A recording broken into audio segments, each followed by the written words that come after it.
Who's ready for a live show? That's my question. Who is ready for the live show? I guess I am, being that I just turned on the camera. I hope everybody is doing well. Let me get organized here. And it is May 19th, 2021. What do you mean, no Ed? I'm right here. What are you talking about, coffee lover? No Ed. Ed's right here. Coffee. Hope everybody is doing well. I've had a busy day getting stuff done. And coffee lover, I'm going to say it again. I don't know what you're talking about. I'm right here. You better refresh your screen. And so we're doing this. And let's see who got in here. Alice was first. Linda, Valerie, CR,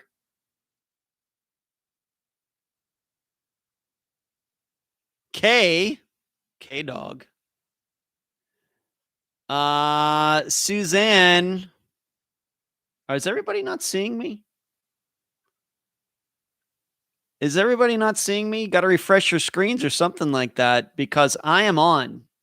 Let's see if I'm playing. Let's do the feed. Now you got me all suspicious and stuff. Oh, okay. I see. Okay, everybody sees me. I don't know. A couple people no Ed at 9 p.m. What are you talking about? CR is saying he's probably playing the keyboard. All right. What are you people talking about? Okay.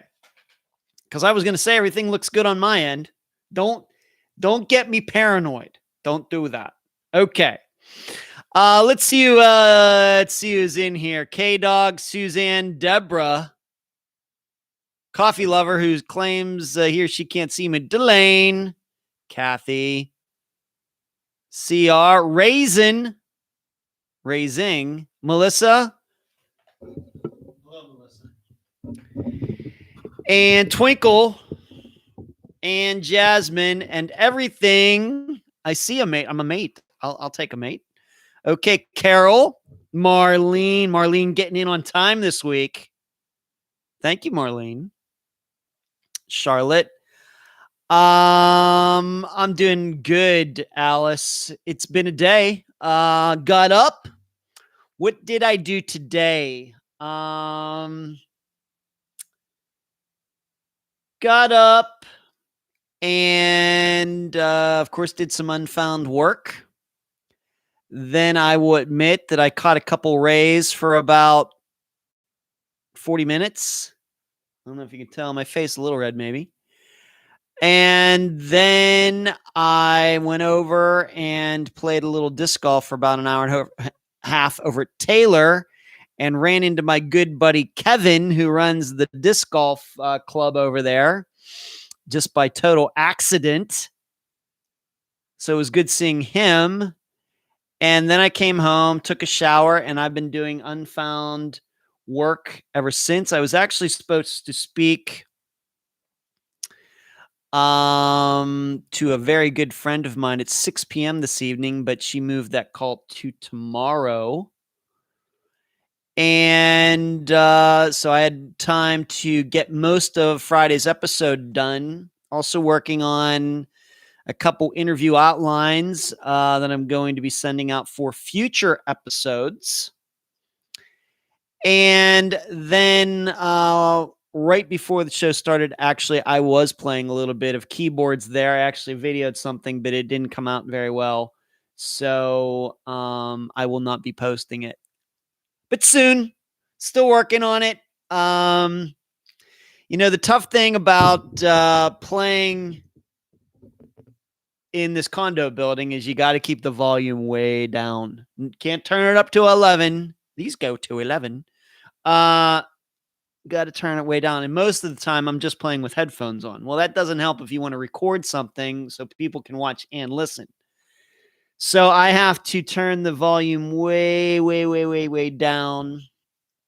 And I'm still messing with that because I usually, I'm just playing with my headphones. So I do have an amp that I can move between the guitar and the keyboard, and that's fine. But I'm not used to really fiddling with it because like I said, I'm just playing on the headphones.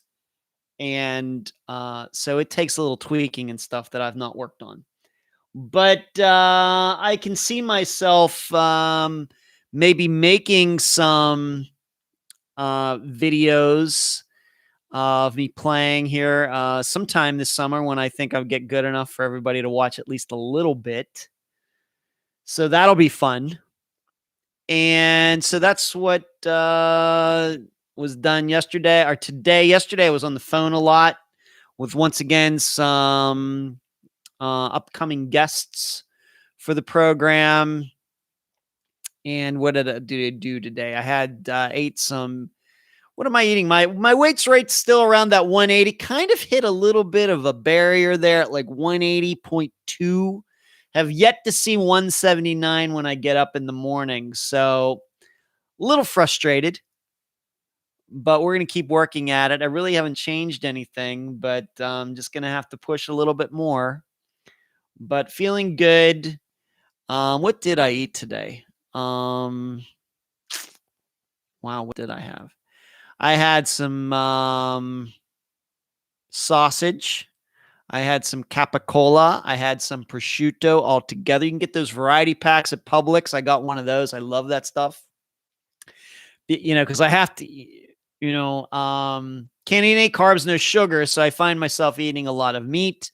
Had some celery with peanut butter on it, on them. I had some pineapple today. Love pineapple. And I had some eggs, hard-boiled eggs today. So those are some of the things that I've eaten today. And as far as drinking, it's all drinks with no calories in them, like vitamin water and Publix diet iced tea and water. And that was about it. Did I have some dark chocolate? I'm allowed dark chocolate because it really doesn't have the real, the refined sugar in it. I don't think I had any dark chocolate yet today. So that's what went on with my day today. And while I was doing some of my work, I was watching all the lead up to the PGA championship this weekend. So that was good. And that's about what's been going on with me today. This past weekend, did not play disc golf very well on Sunday, but I did do okay on Monday when I quickly drove down to Sarasota to do a little practicing because I'm playing in a 1-round tournament there on Saturday. And then a week and a half from now, I'm playing in a 2-day tournament down there. So I had a bad disc golf Sunday, but a good disc golf Monday. Like I said, stuck at 180. I'm looking at my notes now. Stuck at 180. Piano is, the piano, I can actually play stuff on the piano. With the guitar, though, I'm still working on just the chords and doing some scales and things. My fingers, being that I was an accomplished piano player, I can do that. But the guitar, being that I'm self-taught and everything, I really just have to start from the beginning all over. Working on chords, working on scales, working on finger dexterity. And this, even though I'm athletically left-handed, I play guitar right-handed like everybody else. And so I've been working on that kind of before I go to bed at night for like a half hour doing those things. So, what's everybody saying in here? Hello, Cherie. Joseph says he liked the last episode. Thank you, Joseph. Coffee says I restarted my phone because I knew that Ed just wouldn't be late. I try not to be late, Coffee. Everything, Marlene says I hit a plateau. You're probably right regarding the dieting, Marlene. We're going to work at it. The Zavlor, Texas. God bless Texas. Alice says pineapple is the best ever. Hello, Spicy. Screaming. Yes, thank you for reminding me, Screamy. As you are watching this tonight, please hit the thumbs up button on this video so that people who are doing these kinds of searches on the YouTubes can find this live video. And so if you're watching live right now, do it. If you're watching the rerun, still hit the thumbs up button. So I would appreciate that because it does matter. It does matter. Thank you for reminding me, Screaming. Eileen, thank you for your contribution. She says, this is my I'm late tax. Okay, Eileen. I'm not going to argue with you. So I appreciate it. Thank you. You're very generous. Good to see you, Eileen and Valerie. And yeah, Eileen is making everybody laugh, and that's good. Other than that, a couple days ago, I bought tickets to go see Judas Priest this coming September, or is it October, in Orlando. They're playing at some fairground over there with some other bands or something. I've never seen them before. And they are on my bucket list as groups to see. I realize that they don't have their original guitar players. One of them, unfortunately, has Parkinson's disease, got Parkinson's, and then they had a falling out with the other guitarist. So they have different guitar players, but Rob Halford is still the singer, still same bass player. I think the same drummer, at least I know they switched drummers sometime in their 70s to the 90s, but one of their old drummers is there and always on the bucket list. And so I got 2 tickets. Who's going to be going with me? I don't know. I'll find somebody. But they're not coming here to the Tampa area, so I will go over to Orlando to see them. I think it's the second weekend in September. It's going to be hot, but I'll be there. So I'm excited about that.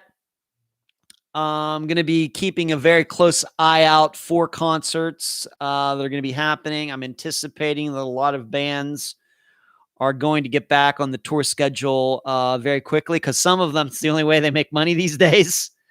So I know that Def Leppard and Motley Crue, Poison, Joan Jett, they were supposed to tour last year. And in fact, they were supposed to have some tour dates this year. Of course, that all fell apart. But they've now said that they've pushed a lot of this off to 2022. And I will definitely be going to that concert. Wherever it is in Florida. In fact, I've talked to my buddy Doug, maybe about going together, maybe going up either to North Carolina where he lives, or maybe meeting in Atlanta to go see them. We'll just have to see. I've seen Def Leppard twice, but I've never seen Motley Crue. I'm not a big Poison fan. I never was. But it'd be neat to see Motley Crue after all these times. Just don't know if Vince Neil can sing anymore, but we'll see. So those are some of the things that are going on. I got a couple things that I bought off of Amazon.com that are coming to me, having to do with the piano and guitar that I got, and some other things. So it's just been pretty much been busy, but everything is going well. Let's see what everybody else is saying. Linda says Judas Priest, nice. Yeah, last time I saw Priest was in 1980. Well, I wish I would have seen him in 1980. I would have been 10 years old, the Zavlor, but my parents thought all of that was Satan's music. And in fact, I guess my dad still does. And so I was not, I think I've mentioned this on here before. I was not allowed to listen to that music. I was not allowed to buy any of that music or anything like that. Back in the 1980s, and I still remember when I just about 20 years old, whenever it came out, Ozzy's No More Tears album, which isn't really, it's kind of soft Ozzy, really. Looking back now, it's certainly not Diary of a Madman or anything like that. Blizzard of Oz. No, my parents about lost their mind. So maybe I'm living that out now at 50. I don't know. But I would have loved to have seen Judas Priest back in 1980. Delane, addicted. That was my first concert ever in the 80s. Judas Priest. I said you're near Orlando. Okay. Another Judas Priest fan. Why they aren't in the Hall of Fame, Rock and Roll Hall of Fame? Heading Out to the Hideaway was one of my favorites. Yeah, Point of Entry was the album, I think, Marlene. Sheree says, going to see Matchbox 20 with the Wallflowers July 1st at the Woodlands. This is going to be funny, Sheree, but it wasn't Matchbox 20 and wasn't the Wallflowers, but I will admit that in 1999, it was myself, my brother Brian, who came into town in Las Vegas, and I think maybe both of his children, John and Ashley. Of course, they would have been like 15 and 14 and 13, something like that. And then my roommate at the time, her name was Crystal. We went to see, what was it? What was it? Fastball? And what was the group? There's a hanging on the four-post bed. What the group is that? I saw I went to see groups like that, like Matchbox 20, like the Wallflowers at the Mandalay. It was the first concert at the Mandalay Bay Event Center after it was built in 1999. When I moved to Las Vegas, Mandalay Bay was in the process of being built. The first concert is this one that I'm talking about. It was I keep saying fastball, but is that what it was? Speedball or something like Speedball. It wasn't Fastway. That's a totally different group. Sugar Ray. Yes. Sugar Ray. That's right, Sheree. Sugar Ray, Fastball, and some other all together. And it still makes me laugh because these days I would never go to that. Never go to that. But not Fall Out Boy. No. It was not. It was one of those groups from back in the late 90s, Melissa. But I went to that concert. I don't think we even stayed till the end. There was something went on. I don't know if Brian had to get on the road or something, but we went and we didn't even stay to the end. I have to look and see what those groups were. But that's what that reminds me of, Sheree.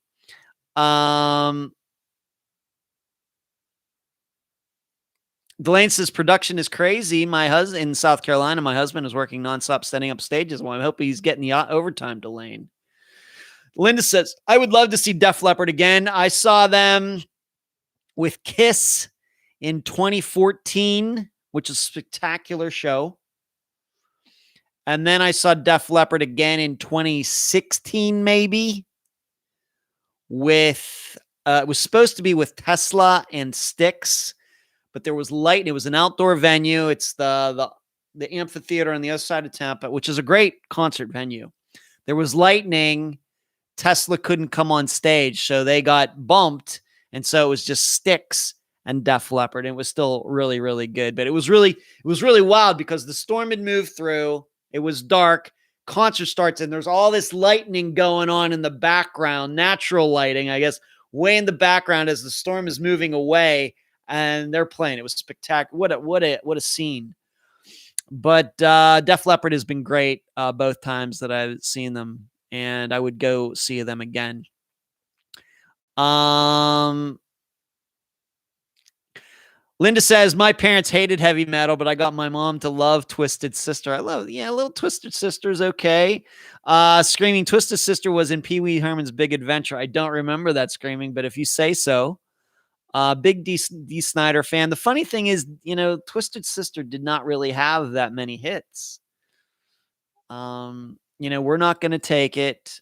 I Wanna Rock, which is actually, to me, a better song. Kind of a little, not quite a one-hit wonder, but kind of like a one-album wonder. But I do have them on one of my playlists on Spotify. Sheree says, Matchbox 12. Whoa. First of all, Spacey, thank you. You're very generous. Thank you for the donation during the super chat. And if you're wondering what you're looking at in the chat for everybody else, Spicy and preceding him or her, Eileen hit the, was it Eileen? Of course it was Eileen. Eileen hit the super chat button, and that's the little gray button with the dollar sign, and you can monetarily contribute to Unfound while you're watching this live. And I really, really appreciate it. Thank you, Spicy. You're generous. Matchbox 23 says Matchbox 20 was one concert I missed 20 years ago, so I'm going to do it. That's awesome. And MB20 has already scheduled the NC show. We got tickets in early 2020. Cool. GS&C, Third Eye Blind. You may be right about that. That maybe was the third band there, GS. You may be right. That's a really good guess. Little did I know this was going to come up, or I would have checked it. I'm sure somebody could go out and check. It was a tour, 1999. Sugar Ray and two other bands, and they played at Las Vegas. I'm going to say during the summer of 99, and we went and saw it, but we did not say this the whole time. Stay the whole time. Spicy says, love all those groups. Marlene says, well, I've never seen the Scorpions. I like the Scorpions. Not crazy about them. Alice Cooper is a cool guy. Love him. Jimmy Buffett, not a fan of Jimmy Buffett. Valerie says, Mandalay Bay used to have pool concerts. It was fun. I remember that, Valerie. Yes, I remember that. The only time I saw Def Leppard, Pete Willis was in the band. So way back in like the On Through the Night, days, I guess. Way, Diver. No, that's Van Halen, Diver Down. Way back in those days, way back in the Rock Brigade days and Hello America, Lady Strange days. I know these tunes. I just don't know just Pyromania and Hysteria. I know their older stuff too. Styx. I like Styx. Yeah, I like Styx. Yeah. Paul Revere and the Raiders back in 1968. Okay, Twinkle. Yeah, you got us beat. I wasn't even born yet. Linda says mom's favorite songs. We're not going to take it. Then it's back to John Denver. This is all. We can talk music probably all night. High and Dry. Yeah. Zavlor. Yes. High and Dry is a spectacular song. It's great. Yeah. Great stuff. I know most people, they think Def Leppard, they think Hysteria, they think Pyromania. Maybe they think Adrenalize, which is not that great an album, but I like, they're older. I think of their really older stuff too. And then the Euphoria album that came out in 1999 is really good. They kind of course, like most of those bands in the mid 90s, kind of, but Euphoria with Paper Sun. Paper Sun is one of my favorite Def Leppard songs, period. Fantastic song off of Euphoria from 1999. So there you go. And we haven't even talked about Iron Maiden. I wish I could have seen Iron Maiden back in the 1980s. No such luck, but I've seen them twice as an adult. All right, so there's some pop culture music references for everybody. We seem to talk music quite often on this, and I love talking about music.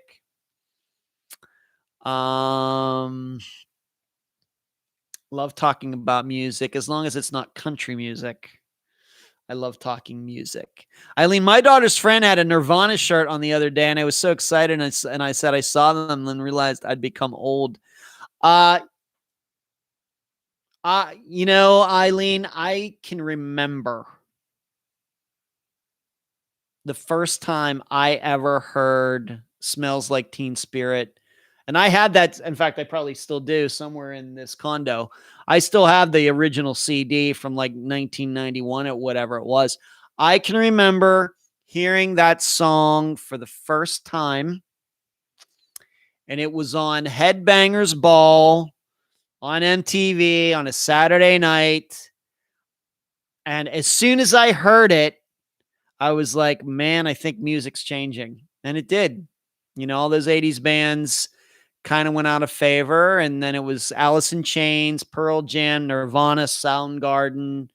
Oh my, all those groups.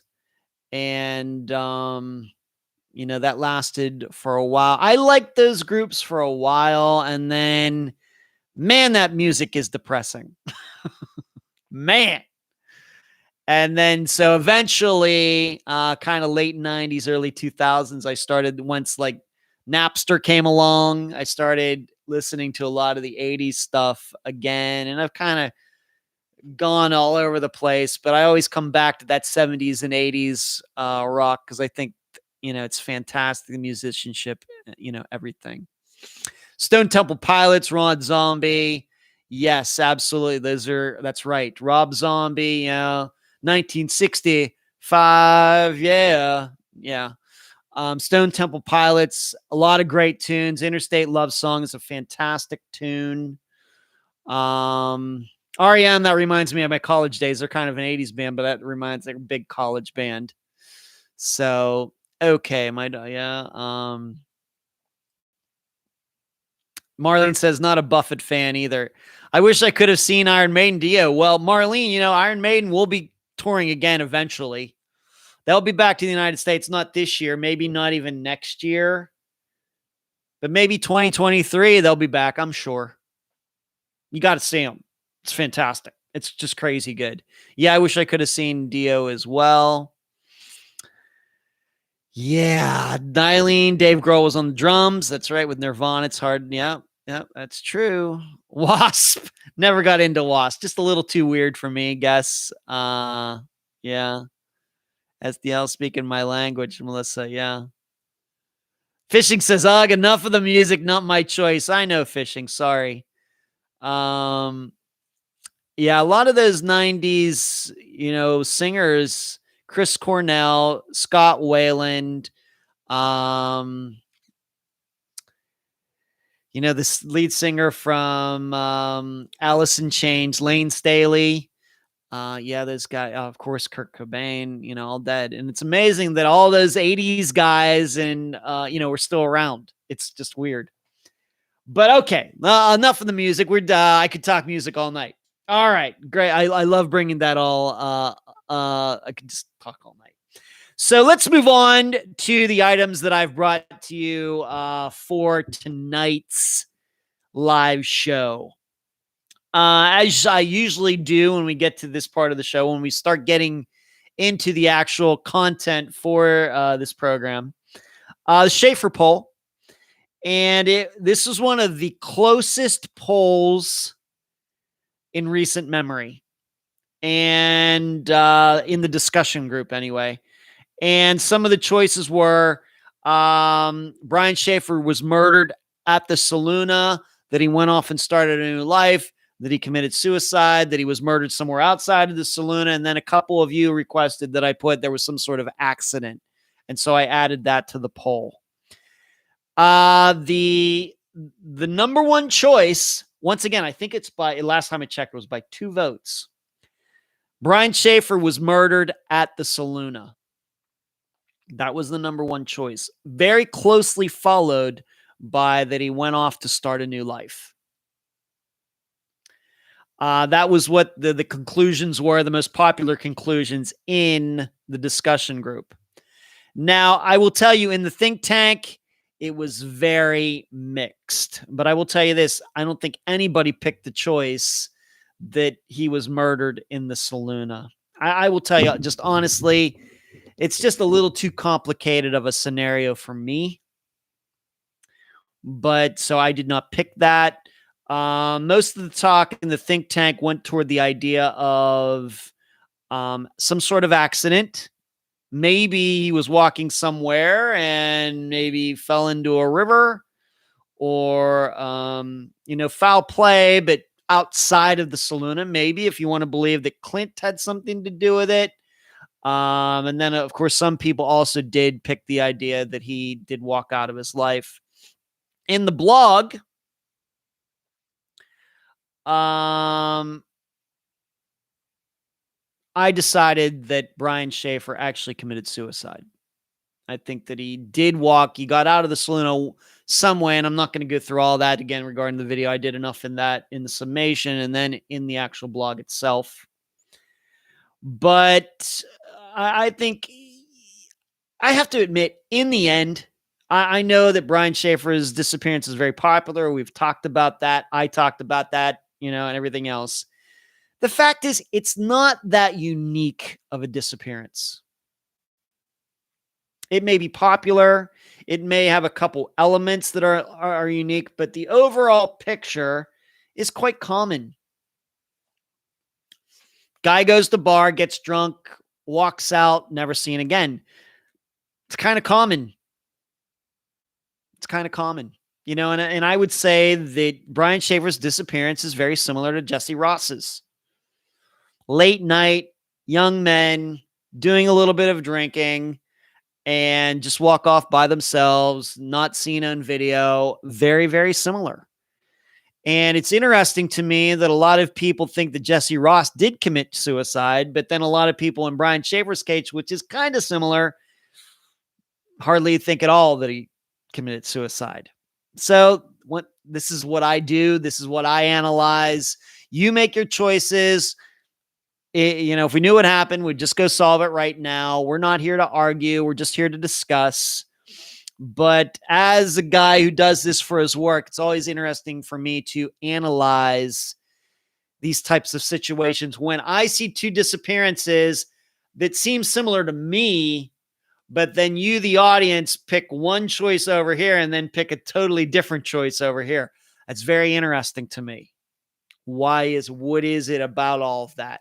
And I'll continue to work on that. It's my job to figure those things out, not your job. But it does catch my attention quite a bit because I do want to understand these things. Soundgarden,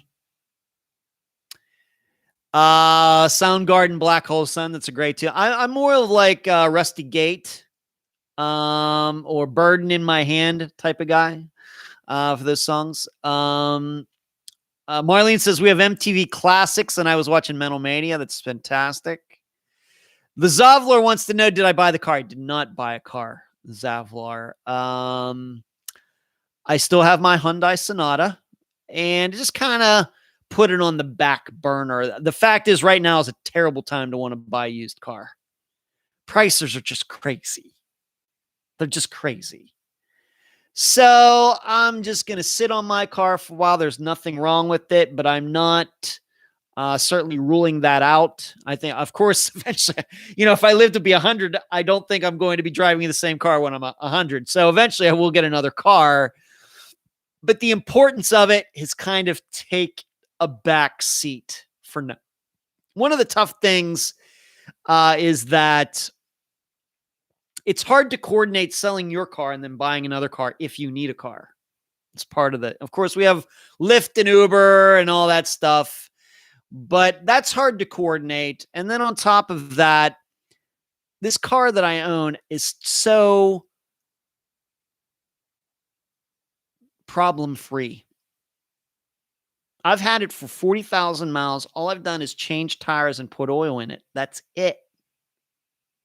And I got it with 37,000 miles, and it was a rental car from Hertz that I bought. 40,000 miles later, that's all I've done.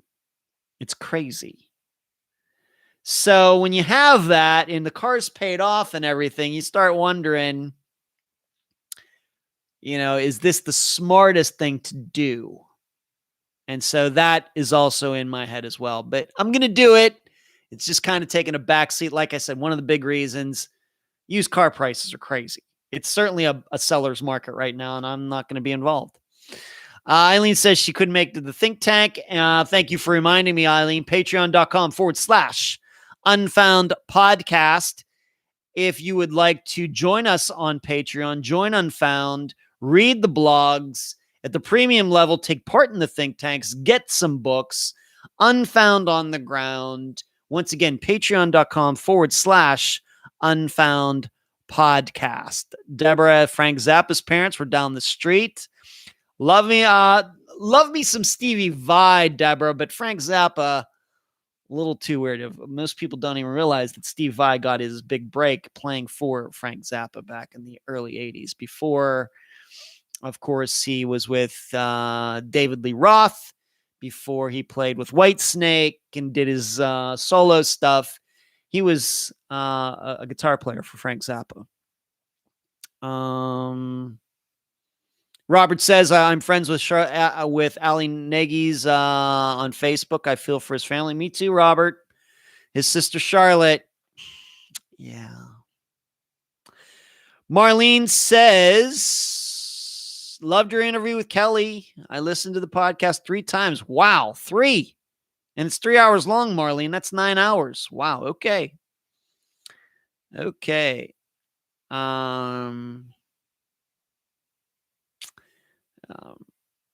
The only reason it's so popular in our house is Pearl Jam. EV still brings him up. Soul Asylum. I remember want somebody to shove. I need somebody to shove. I want somebody to shove me.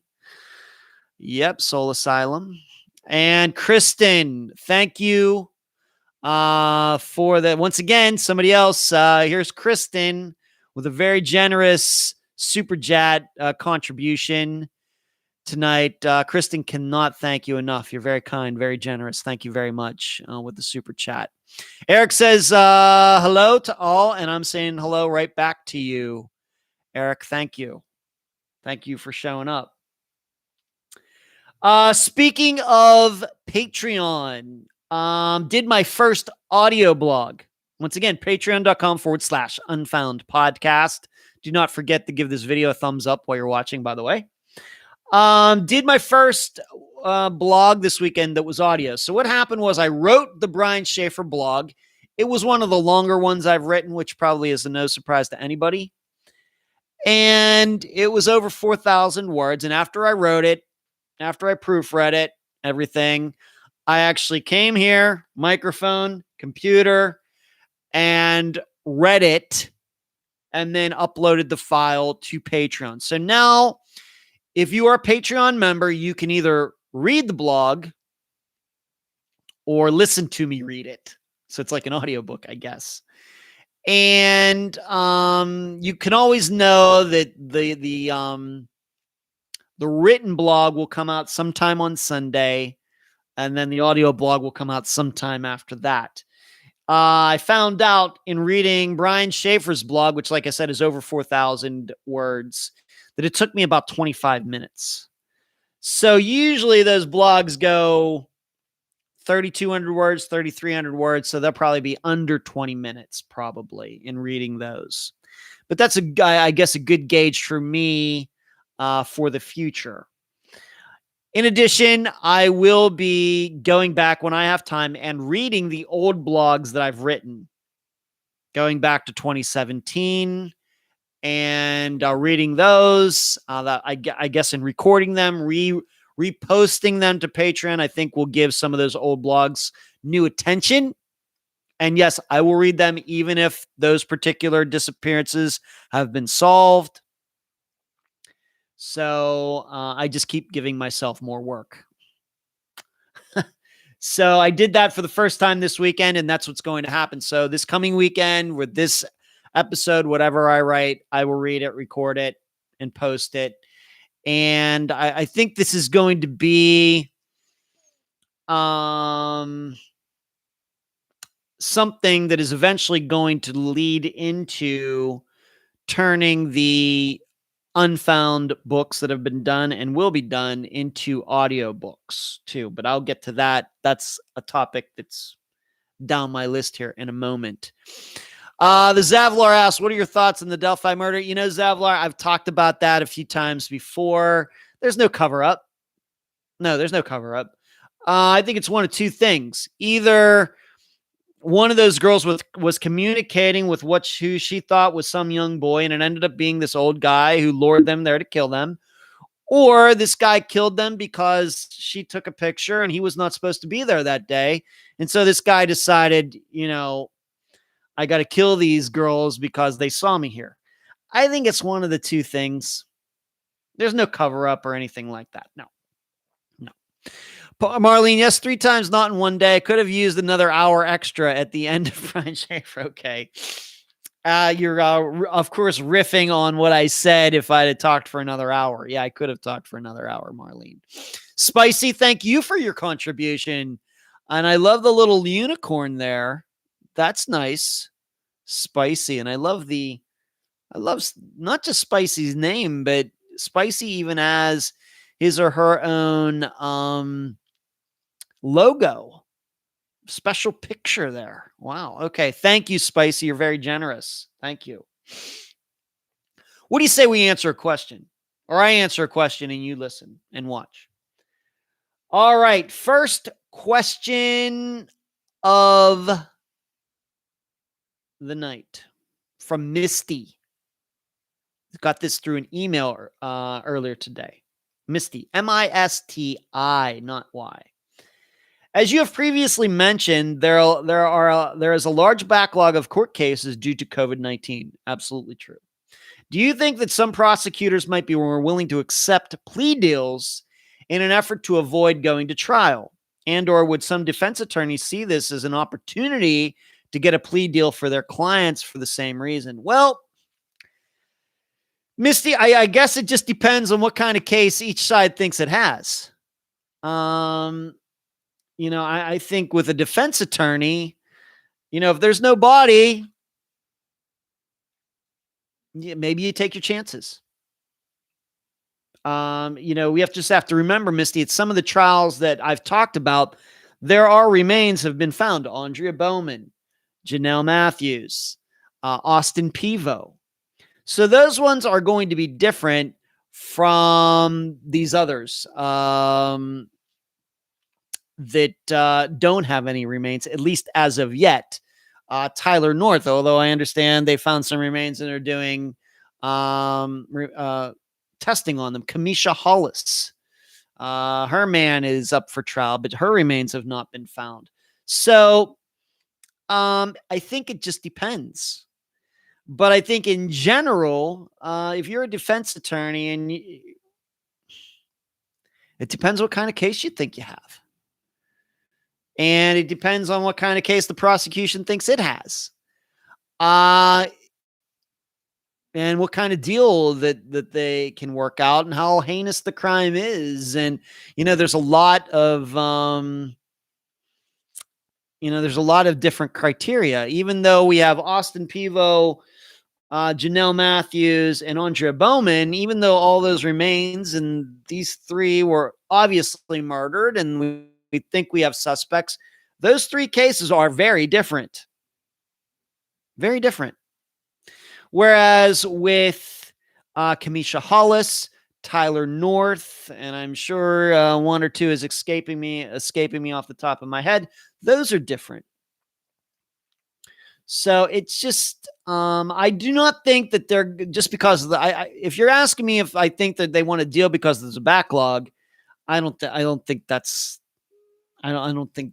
going to fly, especially in these high profile ones like Janelle Matthews, that has gotten national attention, for example. That I don't think, unless Steve Pankey's going to plead guilty and he just do they have the death penalty in Colorado? I don't even know. So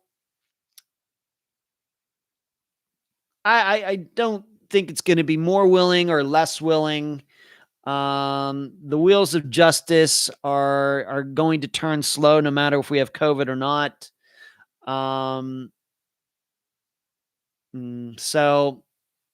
But defense attorneys, on the other hand, I'm sure they're always looking for a deal. All depends on how they think the jury is going to see the situation and try to get the least amount of time for their client. But I don't think that's going to happen because of the backlog of cases. I think it's just going to happen on the merits of whatever trial they're involved in. I have to believe that. Unless some district attorneys or prosecutors are lazy, and some defense attorneys just have better things to do.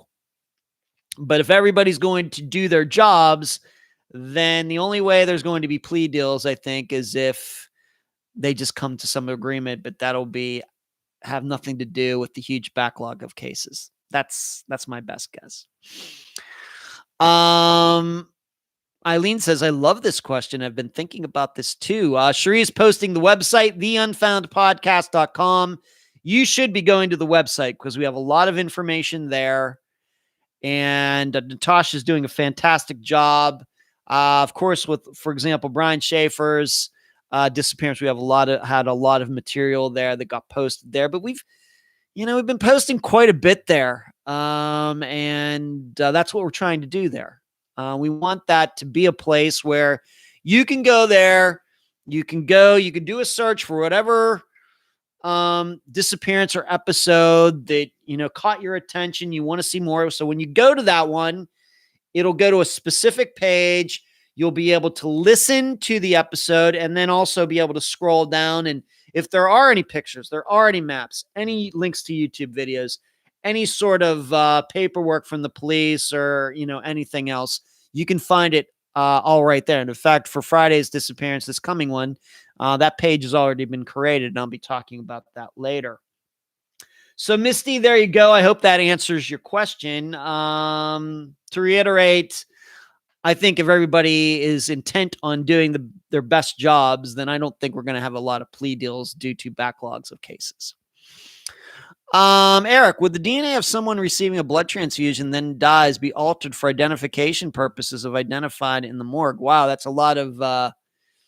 Would the DNA of someone receiving a blood transfusion then dies be altered for identification purposes of unidentified in the morgue?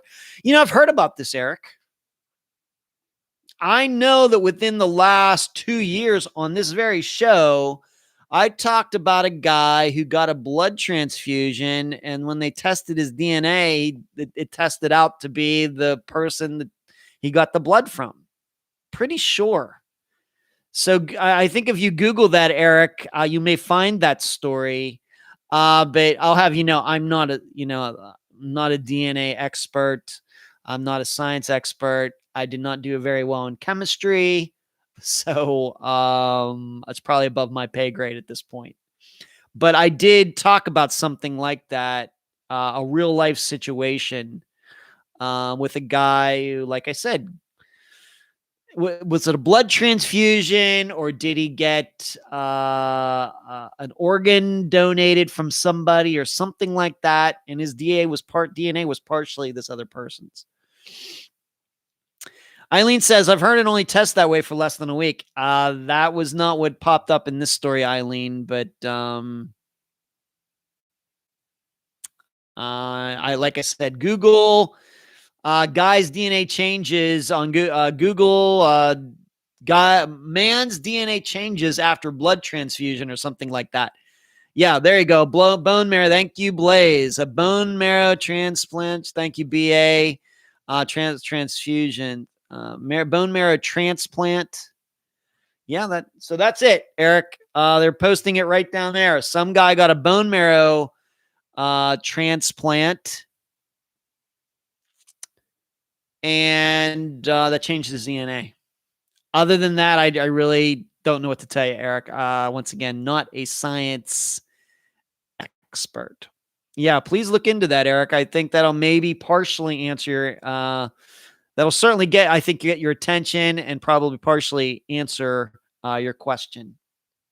So I think if you just do a Google for that, there'll probably be multiple stories. It was a huge story, like I said, within the last 2 years. All right, let's talk about this. Alan White. You will remember back in, of course, I just did the update episode where I told you that the first 5 disappearances that I covered on Unfound Now, their remains have been found. Well, we can add a 6th one to that now as well. Alan White, within the past week, since the last live show, his remains were found no more than a mile from where his car was found in Dallas, Texas. If you will remember, to remind you, he is a gay man living with once again, I do not know if they were married or just boyfriends. I don't know, so I'm just going to use the word partner. But he was living with his partner, and Alan would go to the gym in the morning, and he did this just like did so that day like any other. But he was only at the gym for 20 minutes. As he was leaving the gym, he seemed to be on his phone or talking to somebody, texting somebody who was not his partner. Got in his car, left, stopped at a racetrack, which is a popular gas station convenience store chain, at least in the southern United States. We have them here in Florida. Gets gas, is standing there, leaves, never gets home. His car is later found in the complete opposite direction. Searches were done at the time. Nothing was found. Well, just within the last week, surveyors, just like, I guess, in the Crystal Morrison disappearance, surveyors were near this Paul Quinn College, which kind of is near like a wooded area. And they came across the remains, and they are Alan's. Like I said, less than a mile from where his rental car was found back in December. So, it says that the homicide department in that area is investigating this. I don't know if that means it was a homicide or not. There's been no news that I could find that says that there was evidence of foul play. I will tell you that John Lorden, who also covered Alan's disappearance, maybe in January or February, did an update, and I did watch it earlier today, and he did not know anything. He about said the same thing. There's no indications. There's no news as to what they think happened. But, the points that pop out to me are, once again, we have a situation where searches were done around where a missing person's car was, and the remains weren't found, and then the remains are found within a mile in a wooded area. Now, once again, easy for me to talk, but looking at it from a satellite, view on Google, it seems to me that should have been an area that was searched at the time. Was it? Did they miss him? Were his remains put there after the searches had already been done? I think these are some questions that pop into my mind. Did Alan White have a connection to that school, Paul Quinn College? He was much too old to be going there. Did he know anybody that was going there? Did he know a professor who worked at the college? Any connection to this area, to this school at all? Had he ever been to just going by? Did he ever go to like a concert at the college? Did he ever go to a speaker? Did he ever go? These are all questions that I think would be somewhat important in figuring out what he might have been down. The reason he might have been in that area. Did he die in those woods, or did he die somewhere else? Of course, he died somewhere else. Then we know there was foul play if his remains are found there.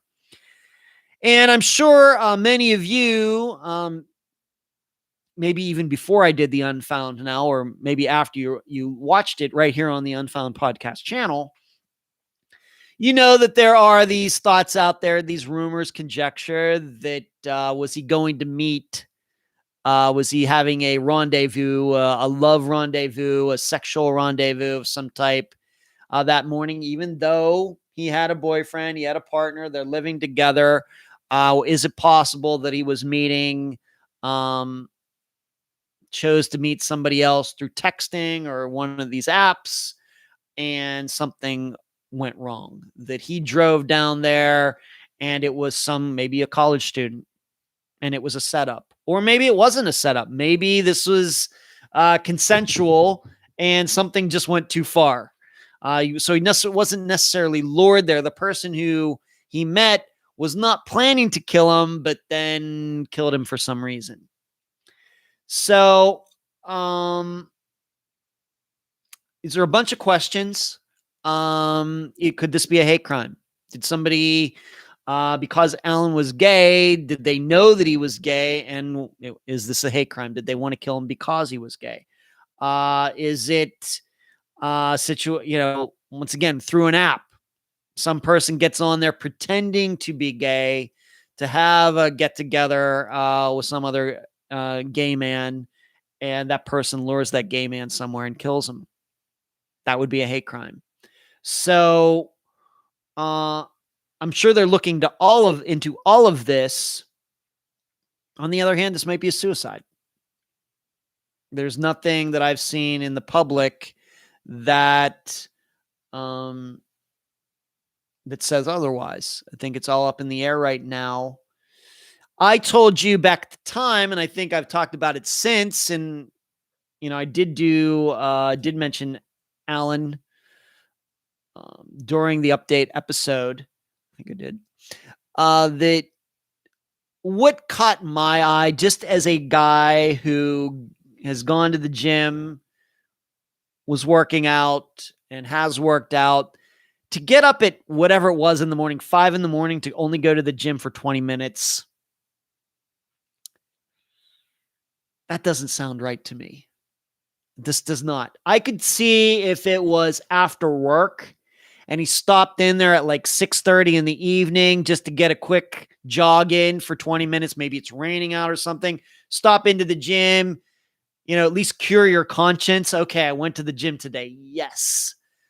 And then just get out. But to get up at 5 a.m, to only go to the gym for 20 minutes, he could have walked around the block and got as much exercise.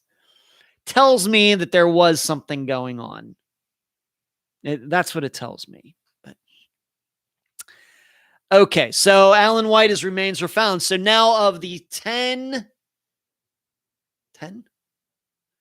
unfound nows, 10 unfound nows that I've done, 6 of those people have been found. Of course, the first one, Linda Stoltfus, was foul play. Then we had Stephanie Hollingsworth going off the road, drinking and driving. We had a woman who committed suicide. We had Erica Lloyd. I think that's maybe a little still up in the air, but that does sound to me like it was not foul play to me. We have Corey Dale Moore, whose remains were found. That sounds like suicide, but then we have Allen's still up in the air. And then we have all the other ones that are still, the remains have not been found. So what is everybody saying here? Marlene talking to Cherie. Deborah, Barry from Morphew. Wonder if a plea deal he might say where Suzanne is. I wouldn't bet on it, Deborah. Eileen says, I feel like we had just talked about Alan White just before he was found. Well, we did do the update episode not even a month ago, Eileen, so that might be what you're thinking of.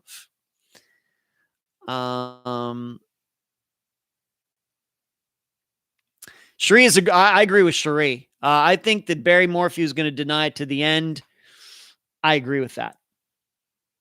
I think that I agree with Cherie on that. So Kathy says, we had a conference meeting at 7 a.m. that morning, left racetrack at about 6:15 a.m. Yeah. Don't know, Kathy. Just seems, and it was 10 minutes. No. I see what you're saying, Kathy. It does seem like it's a type timeline there, but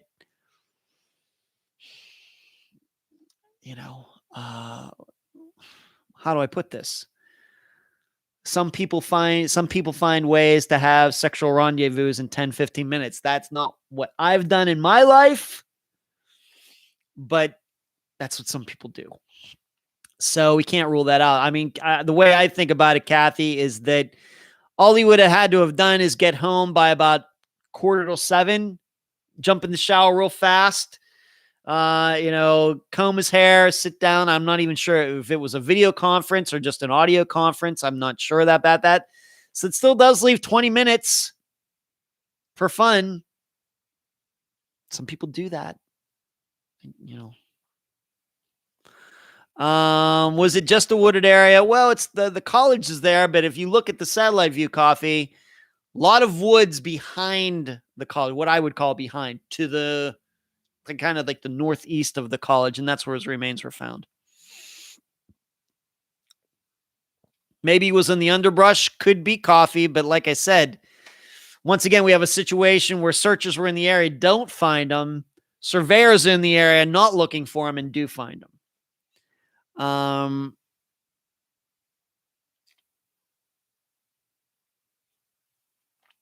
Everything says, I'm sure he wouldn't have worried about going to get fuel if he was going to kill himself. He looked happy. Suicide, I think, is just still a big mystery, everything. I think it's a huge mystery. Maybe we've all known somebody in our lives who have committed suicide. I had a friend from Star Trek who committed suicide. To me, it's still a big mystery. I don't think there's... Some people leave notes, some people don't. Some people are depressed the whole time and nobody's surprised when they commit suicide. Some people will be happy all the time they commit suicide. There's not a ton of rhyme or reason to it, everything. So until we have more facts, just don't know. Eric, thank you for the contribution. Man, we're getting some super chat contributions tonight. Eric, you are very generous. Thank you. And thank you for tuning in tonight. Thank you. Blaze says, I thought that was an odd 20 minutes. Could be a cover for sneaking around on the partner. That's Blaze. There's no facts to dispute that. I think it's a certainly still a choice. And once again, Eric, thank you very much. Thank you for the super chat contribution. A lot of people talking about Barry Morphew. I'm going to kind of skip over that. Addicted said, you mean Alan White? He was also seen sitting outside a fast food restaurant after getting gas. Could have been waiting for somebody. Addicted. I guess that might make some sense. You're welcome, Eric. Thank you for all the time invested. Thank you, Eric. Kathy says, I'm just saying I don't think Alan went to do some other errand or something that wouldn't take some time. I think it was a sexual encounter. It would have been certainly true, Kathy. It would have been a quick one, a quick sexual encounter. 20 minutes, but maybe that might be long for some people. Trying to keep this PG. Everything. Yeah, true. They are not in the right frame of mind. Well, they think that they are in the right frame of mind. They think that, people commit suicide for a lot of different reasons. We usually can point at reasons, but we can't figure out why they thought that those reasons were so bad that they felt they had to kill themselves. Some people kill themselves because they have terminal cancer, or they've been diagnosed with ALS or something like that has no cure. Those might be a little easier to understand than people who seem to have a lot to have lived for and did it. You're welcome, Charlotte. Laura says, hey guys, Laura here. Late. Your phone broke. Okay. Waiting on my replacement phone. My screen got broken. Wow. Okay. Delane says, my experiences with suicide have all been blindsiding. Yeah. I know her name was Barbara Rowlands. Actress, very talented actress, did a lot of theater in Las Vegas. But on the other hand, a little bit of working with her, a little bit of a tortured soul. But I always, we couldn't have been more opposite people. But I found we got along really well. And we even, I met her a couple times, a couple coffee shops just to talk about writing and talk about film and theater and acting and stuff. And she was just brilliant, but so troubled. And unfortunately, I did not find out that she had committed suicide till maybe at least a month after it happened. I had heard, last thing I knew, she had taken a trip to India. And that was kind of the last you're going to India. Okay. And that was kind of the last thing I knew about her. And then I went to a Christmas party. I think it was in 2009 for Star Trek people. And somebody there told me, yeah, she committed suicide. Yeah. Very sad. Very sad. All right. So that's Alan White. If there's any new information, I'll let you know. But at least his remains have been found, and now the rest of the investigation can start. Let's move on to this. I mentioned the books earlier. I'm going to be having a conversation tomorrow with somebody who, frankly, I don't mind saying who it is. It is the woman who edited some of my novels back like 10 years ago. Her son has kind of taken it up as well, but, there's a big opportunity out there for people if they know how to format ebooks and they know how to use a program like Vellum, which is an ebook making program. I actually have it on this computer that right here that I'm using. My MacBook, it's a program that you can only get for Macs. They don't make the program for PCs or Dells or whatever for some reason, but I have that program. And he is getting into that. He's a young man, his early 20s or something. And since his mother's so much into the books, the book industry and editing and things, he's kind of getting into it as well. And I was talking to her about how I need to get all of these unfound books done. I think there are at least 22 that have to be done. It's crazy. And she suggested, why don't you talk to my son? He's kind of getting into this, and this might be a good experience for him. So I'm going to be talking to him tomorrow about the books. I sent him all the books that are already published. There's 7 of them. I sent them, and he got them, I guess, yesterday. And so he can look at them and see what I've done. And I'm going to have a talk with him tomorrow about if he, would like to work. What's going to happen is that I'll have him do one and see how well he does and what's it look like and can he follow my directions and all of that. And then we'll go from there. But I made a commitment at the beginning of this year that these books are going to get done one way or the other. I need to get them caught up to at least the end of 2020. So, and I got a long way to go. And I'm not going to be able to do it. Just no time. So I'm hoping that we can get together on something. But that conversation is going to be happening tomorrow. But on top of that, what is certainly going to be happening once that is done, whenever it gets done, is that I will be converting all of those books. Not just, of course, we have ebooks, we have the printed books. I'm going to make them audio books as well. Now, I don't think I will be reading them. Once again, no time. But there are ways to, there are people who out there do this for a living. They will, if you're an independent writer, novelist, and you know how to use Vellum and you write a novel and you don't have an agent, you don't have a publisher, but you're going to put it out there anyway. You're going to work on it as hard as you can and make it as good as it can be. And you can get it put on Amazon and a bunch of other places, just like I've done with the Unfound books. Well, there are people out there who get paid to read these books, and they'll do everything for you. They'll take your file, they'll read it. They know how to put it on audible.com, and they'll just do all that for you. And then as books are sold, maybe you pay something up front, but then for every book sold, they get a little cut of that.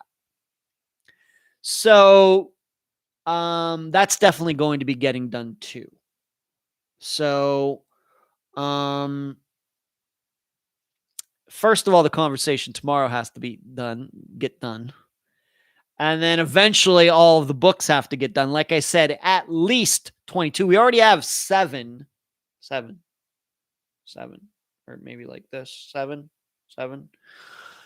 And at least about 22 to get even close to caught up. So there will be a total, I guess, of at least 29 books. And that does not even include the season we're in right now, which is season 5. It's crazy. So once that gets done, and then those will all be converted to audiobooks. And then I'm hoping as we continue and I find somebody, whether it's this young man or somebody else, that once 6 cases get done, it can automatically be turned into a book. 6 done, automatically turned into a book. 6 more done, automatically be turned into a book. That's the goal. But it's going to take some time. It's going to take some money to get there. So there you go. So that's going to happen tomorrow. Let's go back to the questions. Kathy said she was, and it's not the Kathy here, but some other Kathy. Kathy asked me, another Kathy, in the group, have you ever attended a search for one of your covered cases? Why do you think so many are unfound? I mean, if it's a murder, how is it so easy to hide a whole body? Well, to answer the first part of the question, Kathy, have you ever attended a search for one of your covered cases? Yes, I have, but well before Unfound ever got started. When I lived in Las Vegas, I took part in an April 2010 search in the desert in technically Henderson for Stephen Kocher. It was the area, if you want to look at a map, very southern Las Vegas by what they call the Henderson Executive Airport. It was between the airport and what they call, at least at the time, St. Rose Parkway. So St. Rose Parkway is right north of the airport, and then there's the airport, and then just north of it is this road that kind of goes like in this direction. In the area between those two, there was a search done. Why we were there, I have no idea. But I showed up. A lot of other people showed up. We walked there. I remember it being an overcast day. It wasn't too hot. And we walked up for like, I don't know, a half mile off the road and then came back. So yes, I have taken a part in a search. Little did I know when I did that search what I would be doing 10 years later. But as far as why do you think so many are unfound? I mean, if it's a murder, how is it so easy to hide a body? Well, Kathy, first of all, if they are murders, then the people who murder these people are motivated for the bodies to not be found. They're very motivated. And I think these people know that when there's no body, it's hard to prove that somebody was murdered. These no body cases are difficult. Tad Tobias, the complete world expert on them, will tell you that. So if it is a murder, these people are motivated to make sure these bodies are never found. That's why so many of them are unfound. In addition, what complicates that is a lot of times these people aren't even noticed that they're missing for days. How many times do we talk about that on the program? And so the time that passes helps the murderer, not the family, not law enforcement, not anybody else. All this time that passes between the date that the person disappeared and was murdered, and then somebody figures out, oh yeah, this person is missing. All that time helps the murderer. It helps nobody else. So that is a big factor. In addition, the human body is not that big, and it's not that hard to hide. The average person, the average man is 5'9", 5'10". The average woman is like 5'3", 5'4". And when you're talking searching, even just not even talking a square mile. So, mile this way, mile that way, a square mile. Even if you're just talking 300 yards square, it's a huge amount of area. And people make mistakes. And you have people out there who are in there in spirit, but maybe they're just there to be there. Just because every searcher is there does not mean everybody is equally motivated. That's a factor. So there's a lot of reasons why people are still unfound. Now, for those ones that maybe don't look like murders or don't seem to be murders, well, when people walk away, they don't want to be found either. They are motivated to not be found. If they decide, I'm going to commit suicide, and I don't want my family to know, then they're going to be very committed to making that happen. And they've probably thought about this. They've probably planned it out. So there's reasons on both sides. From the murderer standpoint, these people were motivated for the body to not be found. And people who walk off committing suicide, they're committed to not being found either. So there's a lot of commitment. We forget these people are motivated to not have their missing persons case solved. So that's my answer to you, Kathy. A lot of factors at play that, I just don't know if the public takes those into account. I think the average person does think, well, a body's in the woods, it should be easy to be found. Not really. And then we start talking about decay. We start talking about the elements. We start talking about animals. We start talking about snow. We start talking about, flash floods and everything. And it gets more and more, it gets complicated with every passing second. That's why.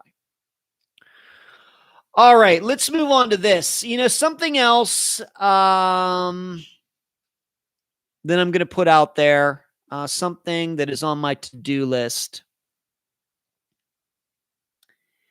is, maybe some of you, I don't know if I talked about it on here, but maybe some of you have noticed, if you have been following me on my private Facebook page, where I hardly ever talk about missing persons cases at all. I try to keep my personal life and what I do here kind of separate, although once in a while I will post a link to the Unfound Live and show once in a while, though I didn't tonight.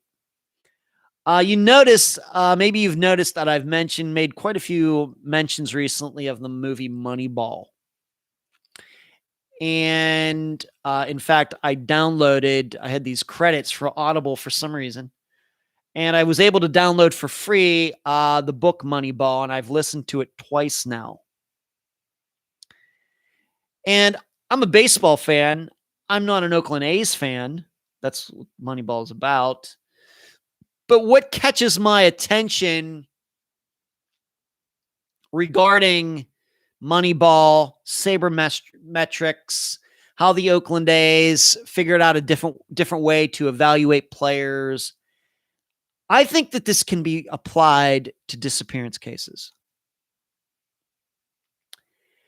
And so I'd like to find somebody who has a very, very, very strong statistics background.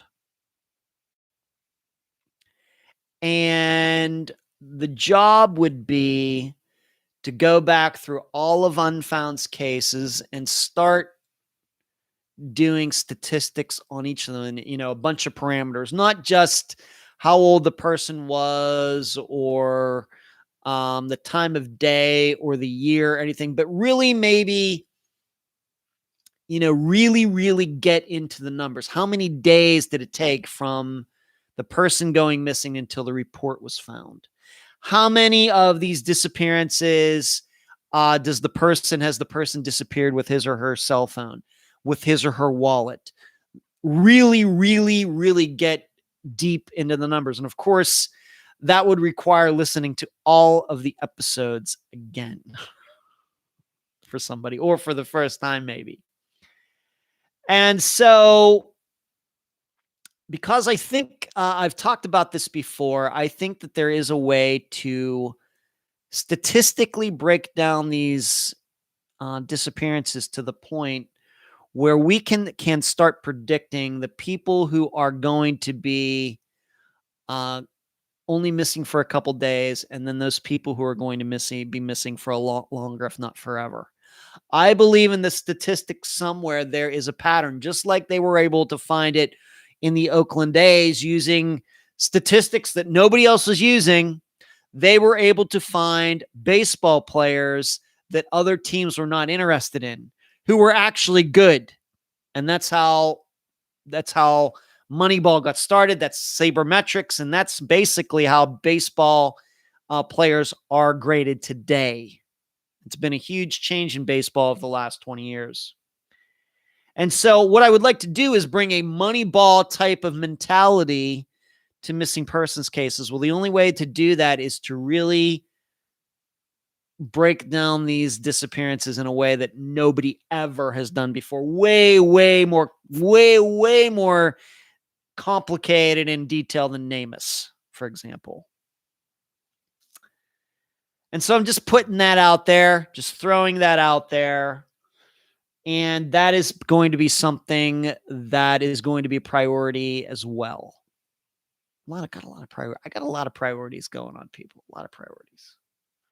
But I think it's important. And being that we now have over 200 disappearances, that is a nice, if you're going to do any polling or something, 200 of anything would be plenty. And being that it has been a random sample, we really haven't concentrated on any particular state or any particular gender or anything else. I think it's been a good distribution of all across the United States, although we still haven't gotten to some states. But men and women, different ethnicities, different ages, different circumstances, married, unmarried, addict, non-addict. So that's something we're going to be doing, or I'm going to get it started somehow, because I think there's something there. I really believe that there are numbers there that can really help move the investigation of missing persons cases forward. Just like, in baseball for so many years and years, decades, they thought that, for example, batting average was the most important number for a hitter. They thought that,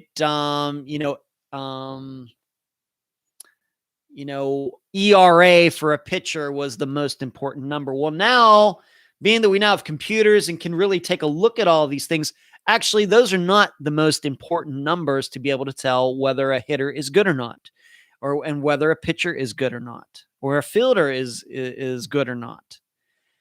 And that's what I want to try to do with these disappearances. I think that's the next step. So I'm putting that out there. So somebody's going to watch this. And once again, I don't just want somebody who just wants to listen to all the episodes again. I need somebody. I wouldn't really need somebody with a stats background, maybe actually even doing statistics as your job, everyday job. Whatever it is, doesn't have to do with crime, but it may have to do with accounting or engineering, education. But there's something there, and I want to investigate it. So what have all of you been saying here now that I've been ranting for a while? Or I got on my soapbox. Blaze says Ed Kemper reads audiobooks. Blaze, if I knew who Ed Kemper was, I think I'd feel really smart. Shri says, looks like it's getting easier to prove no-body cases. They're happening more and more, thankfully. That is at least a perception, Shri. I think part of the reason, Shri, is because we have so many devices and video cameras and everything else. People just don't believe, the public just doesn't believe that somebody can walk away and not be seen. I think that's part of it. I don't know if it has anything to do with prosecutors, defense attorneys, law enforcement. It may just have something to do with the public's perception of technology. Jay, hi, that's me. Good to see you, Ed. I was here before, but not in a while. I remember you, Jay. Good to see you. Thanks for stopping in tonight. Good to see you. Twinkle says, I think those stats would be a very important contribution to missing persons cases. That's why I want to do it. Hey, Jill. Jill is saying, yo, actually, without revealing too much, I got to speak to Jill on the phone a couple days ago about an upcoming disappearance we'll be covering on the program. And Jill, thank you so much for the talk. Really enjoyed it. Very informative. And I was happy that I could pass along your insight to the future guest. Delane says, gosh, I used to love stats back in the good old days. My brain doesn't function that well anymore. Blaze says, Analytics is another YouTuber. Maybe you could barter with her. She does stats, I think. Check her. I will have to check that out. Thank you, Blaze. Sheree just listed a long list of Kristen Smart, Kelsey Barrett, Kelsey Schelling, Heather Elvis, Gina Hall, Paula Worcester, Victoria Prokopowicz, Barry Morphew, Larry Millett. It's coming. Eric says, sort of like profiling the circumstances along with the person. Yes, Eric. You could put it that way. Sure. That's kind of what I'm thinking. Yes. Delane says it's a great priority, but a big undertaking. Well, we know we don't do anything small here or short, Delane. Hello, Carrie. Assistant Carrie. Good to see you. Tiffany Johnson. Yeah, that's another one where she's not been found, but her ex-boyfriend's in jail, but he's in for kidnapping. Carrie says, well, the team got to listen to me cuss my stats class, so I'm totally out of this one. That's funny. Everything. Ed Kemper is a serial killer. Thank you, everything. Missed that. Jasmine says, do I need a team? Do you need a team of people or just one person to do this? Well, like I said, Jasmine, I would prefer to just deal with one person for this because it's one job. And once again, it has to be somebody who was working in statistics right now, has experience with it, maybe has a college degree, etc. I did well in statistics. It's one of the few A's I got in college, which is funny. Jay says, I just listened to an episode about Leah Roberts. Also, I listened to your episode again. I wonder what happened to her. We have not covered the disappearance of Leah Roberts, Jay. So I know who she is, but I know that we've not covered. I know we've covered over 200, and once in a while I do blank on a name. But if I see a name, I can tell you real quick. Yes, we either covered it or no, we didn't. So, Jay, you must be thinking of something else, but we've not covered Leah's disappearance. Delane says, Cherie says it would make a great thesis for a master's degree. There's a thought, Cherie. That is very interesting. Carrie says, I should have let you and Ed take that class from me, the stats class. That's funny. I'm not going back to school. That's not happening.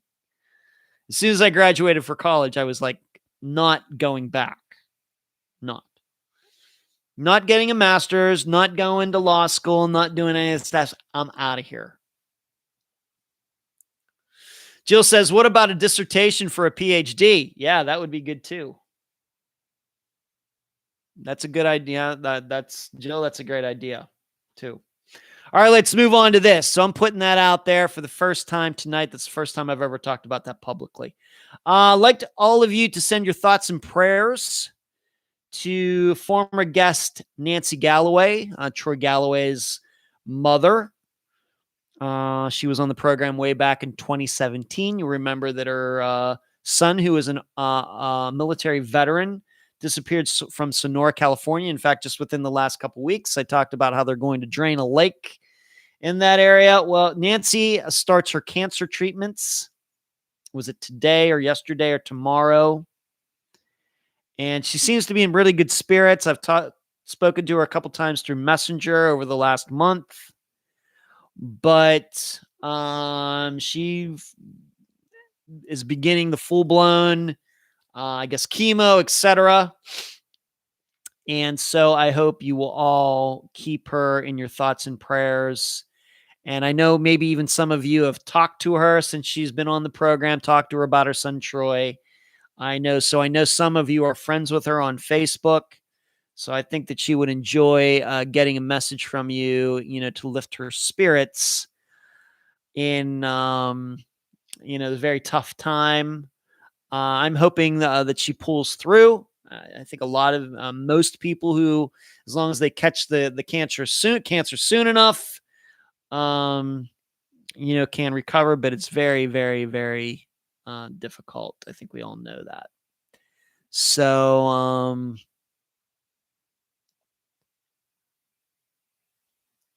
Shree says, maybe you mean Leah Peebles. Maybe Leah Peebles. Well, we did cover Leah Peebles. Yeah, that's true. Spicy says, yes, I will pray for Nancy. Thank you, Spicy. I will talk to Dr. Telesco, Jasmine. That's a very good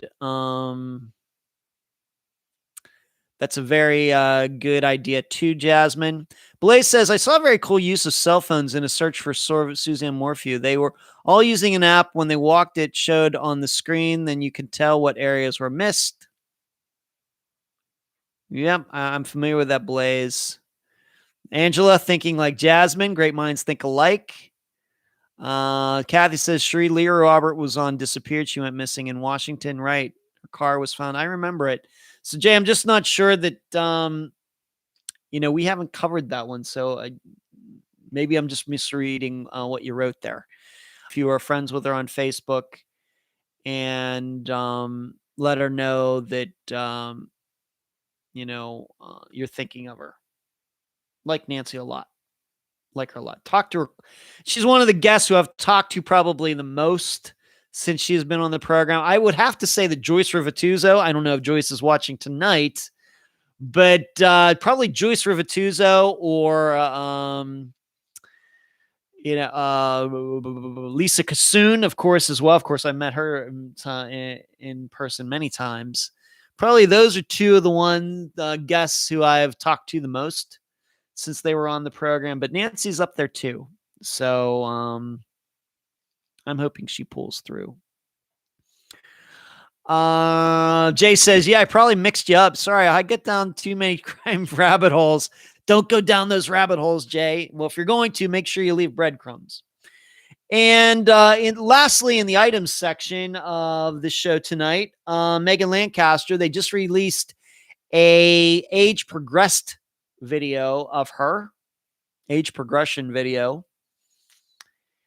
And I have in my notes here, is this because of Mike Moran and him being charged? And is he going to go to trial this year?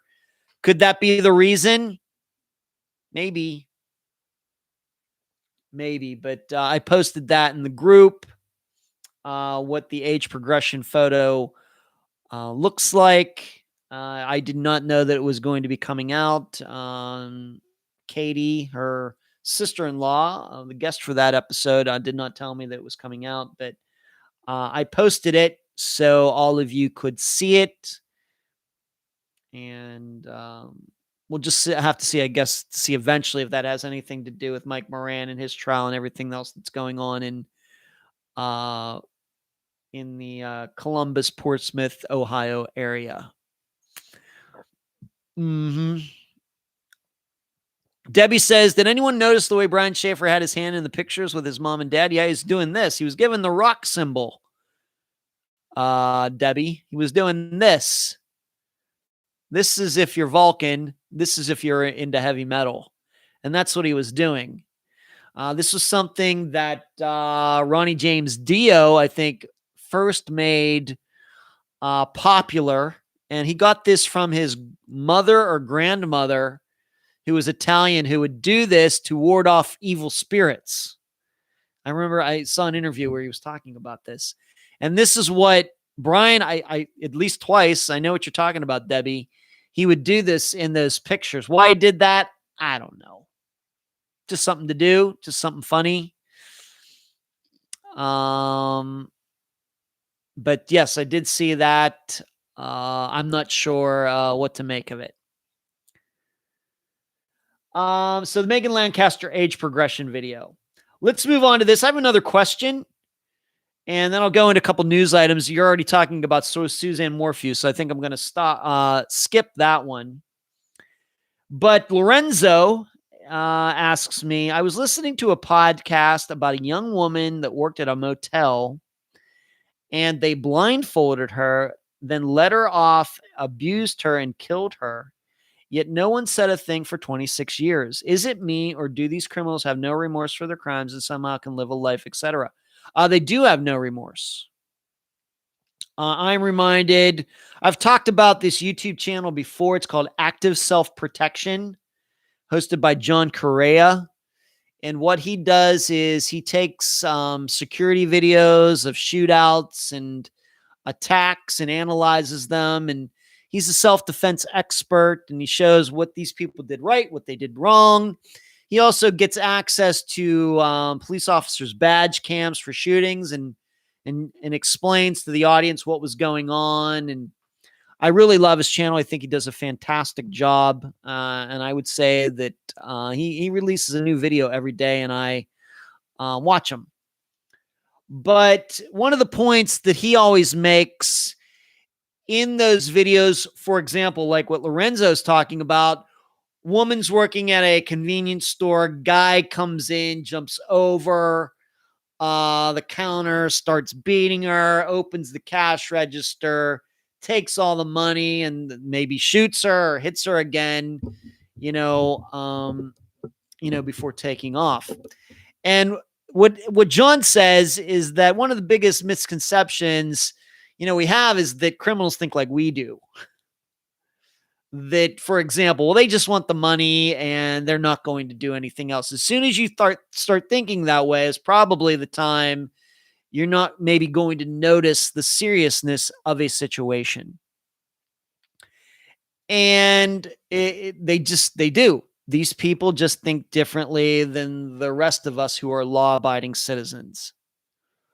And they have no remorse. They have no conscience, nothing. Now, why is that? Maybe some of it could be genetic. I do believe that some people, if there's something not totally right with their minds when they're born, they may be more prone to violence. I certainly believe in that. On the other hand, I certainly believe that some people are like that due to their environments. I don't know which is which. I don't know if you can look at a particular crime and be able to tell, well, that person did it because of genetics and this person over here did it because of their environment. I don't know. But I think that both are true. I think that there are people who are born and that part of their mind regarding conscience and morality just doesn't exist. And other people, who knows what their circumstances are, they just for some, maybe they've been abused or whatever else, they just grow up to be very violent adults. That if they had been in a different situation, they would have been a totally different person. But this particular situation made them the type of person that just wants to beat people, shoot people, damage things, and that's what they do. So to answer the question, is it me or do these criminals have no remorse for their crimes and somehow can live a life? Yeah. And Delane says nature versus nurture. Screaming says, I have an active self-protection. Do you? Screaming? So you watch that channel too? All right. Well, that's cool. You do need an Unfound t-shirt. You can get them. Find Heather. Find my assistant Heather screaming in the discussion group. That's a whole other thing that I need to get working on as well. But the books have to come first. But Heather and I need to have a discussion probably somewhere down the road. But I think, as you all know, Heather, this year has been very difficult for Heather. But we'll get it all figured out eventually. It's just not a top concern right now. Number one concern right now, other than, of course, doing the episodes, everything, are those books. But yeah, you know me, as I've said a few times in some of the episodes, I believe at our core that humans are, violent people. This is the reason we have laws. If people were all angels, we wouldn't need any laws. And sometimes we do give in to our bad sides, but that doesn't necessarily make us horrible people. And we do know of people who have been horrible at some point in their lives. Maybe they didn't murder anybody, but they were career criminals, and then they get out and change their ways and they never get in trouble again. So people can change, but it takes a concerted effort. It's not natural. And, this is my particular view of human nature. I guess maybe John Maynard Keynes would be called as animal instincts or something like that. So, yes. Is it me, or do these criminals have no remorse for crimes somehow can live a life? They do. That's true. They have no remorse. Maybe we can think of Laura Bible and Ashley Freeman. If the stories are true, after the Freemans were murdered, those guys took those girls, tied them up, raped them for weeks, and then killed them. And there were people outside of those three guys who knew this happened and never said a thing. And they were people, I think mostly women, who didn't say anything because they were the girlfriends of these guys. And in addition, they were terrified of these guys, I guess for obvious reasons. So this happens, and it's happening every day. Charlotte, on Evil Lives here on ID, some of their families say that they were different from the time they were babies or little children. I think certainly a possibility, Charlotte. Delane says, Heather is checking on fitted shirts for ladies for me. Okay. Yeah. Just go right to Heather. That's what I'd say in every episode. Please check it out. Go to Heather and she will help you out. It's a little bit out of my hands right now, and I'm glad that she's taking care of it. I'm fine with that. But like I said, probably need to revisit that whole topic at some point when I have more time to think about it. Blaze says some people can change. They can. Some can, some can't. Everything says sociopaths. Lots of them out there. Marge, once again, I think we may be going for some sort of record with the super chat tonight, but Marge, thank you. You're very kind. Another person contributing through super chat, making a monetary contribution to the program, and I cannot thank you enough. Thank you, and thank you for watching tonight. Linda, my husband has worked for the sheriff's department for 32 years. He can look at someone and tell you if they were just born evil, part of their environment, or if they made a stupid mistake.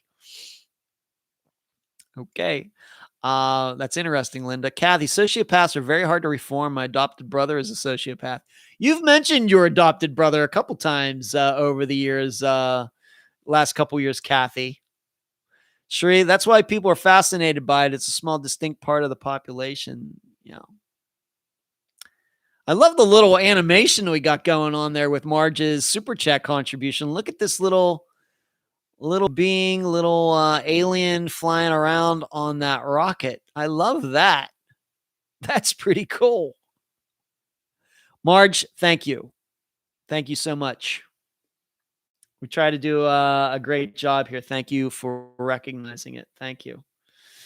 How much time we got? One more thing. I posted this. I really don't know how many minutes I want to talk about this, but I had posted this in the group.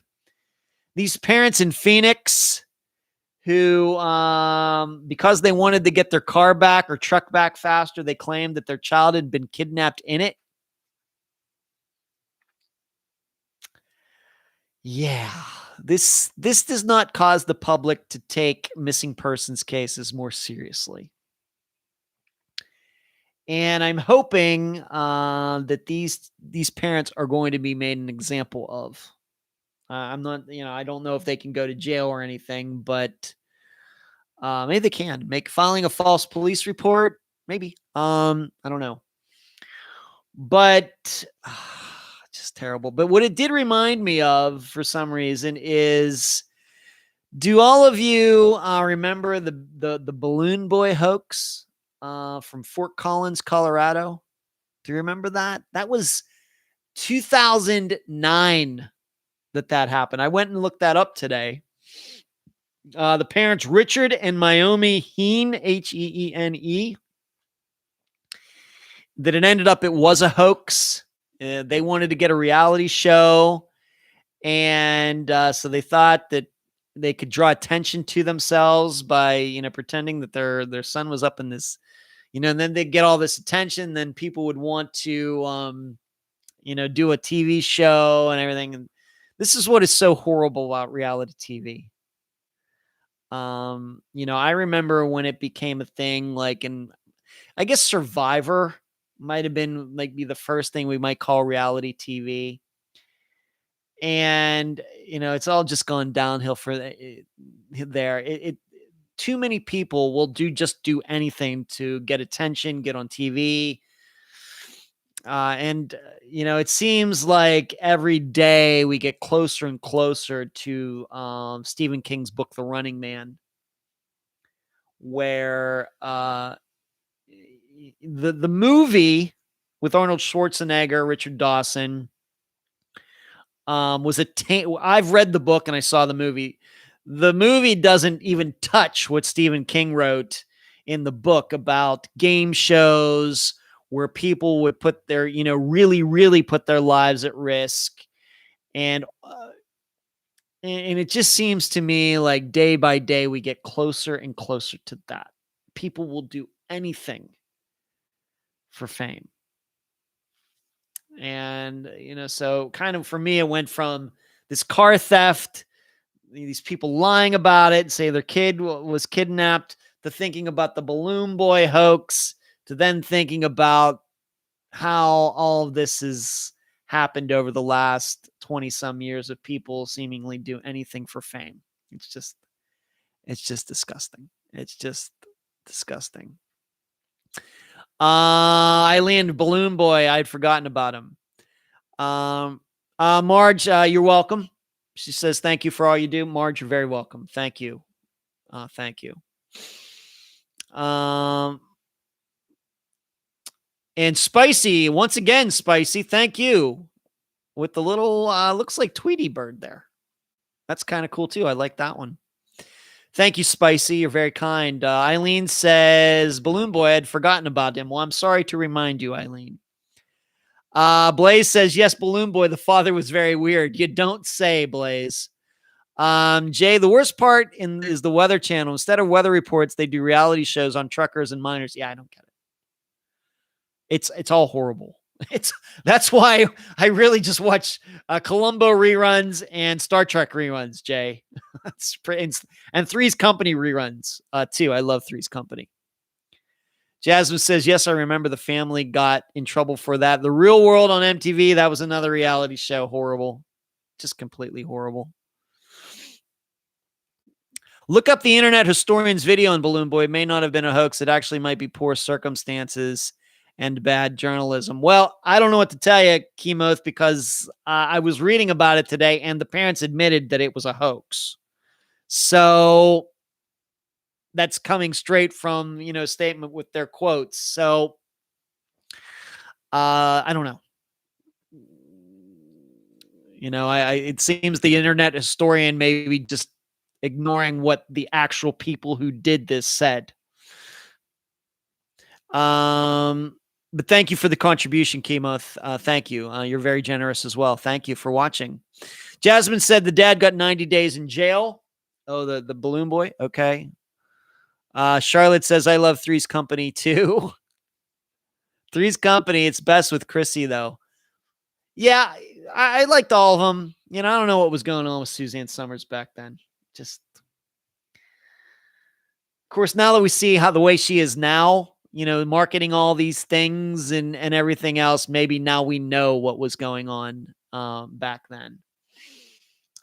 She just, I think she's a drama queen. And, it's always weird to me. She markets these things about living healthy and skin and everything. How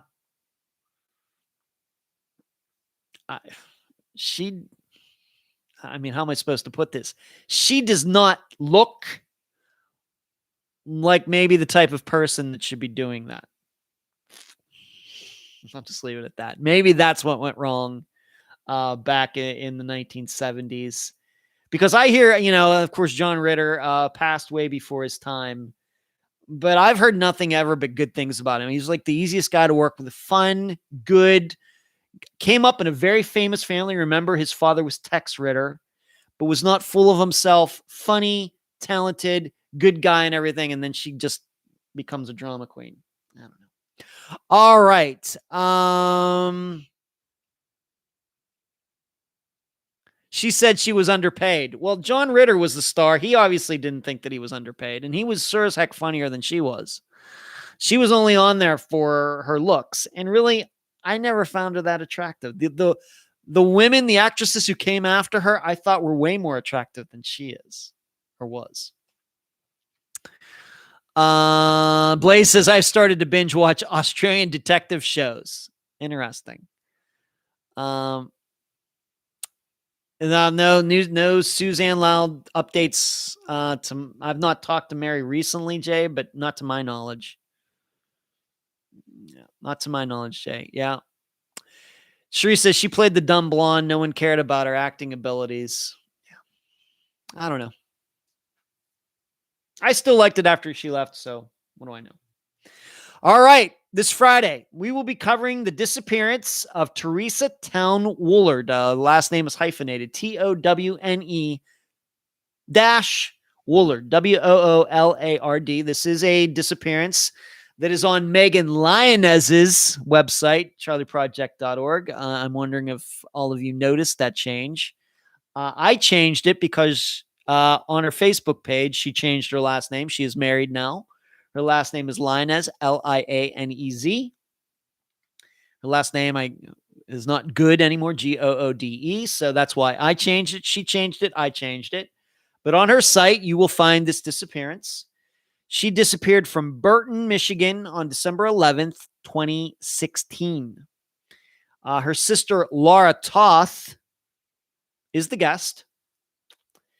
And the title of this episode is 3 Men and a Lady, because during the course of this interview with Laura, we will discuss three different men who might have had the opportunity or wanted Teresa to disappear. Teresa had an addiction problem. It started in the 1990s. She was married. She had 2 children, but she'd been in a car wreck. She got addicted to pain pills that then went to hard illegal drugs. And she ended up completely cleaning out her and her husband's savings. And because of this, they got divorced in the early 2000s. And from then until she disappeared in late 2016. Spotty job history, in and out of rehab, stole money from family members. But on the day before her disappearance, her daughter was in the hospital. She went to see her. She got a ride home. On the ride home, a call came into her phone, and some guy was claiming that she owed him money. It was a big argument, and she got dropped off at home. Then the next day, a 911 call came in that Teresa was in having some sort of domestic dispute with some guy at this apartment complex. Well, when the police showed up, she wasn't there.